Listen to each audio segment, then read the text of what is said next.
we're at the very, very top of Barranco Salada. So we've scrambled up over the wall and we come up into the Triassic sediments.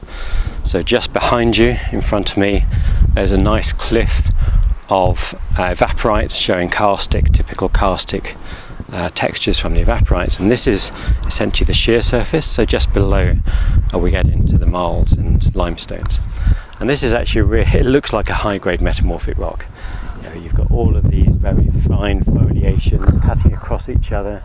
We have things that look like argons. It looks like a typical Mylonite, and that's what it is. The gypsum is so soft that it deforms in a semi-ductile manner in terms of distributed deformation. So the fault plane ends up being made of this stuff, and there's tens of meters of gypsum which have deformed like this. So this is actually all gypsum.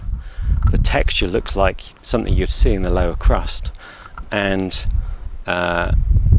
because we have Triassic sediments, gypsums evaporite sitting underneath all of the units, all of the external zone units here, many of the thrust planes end up being lubricated by this gypsum.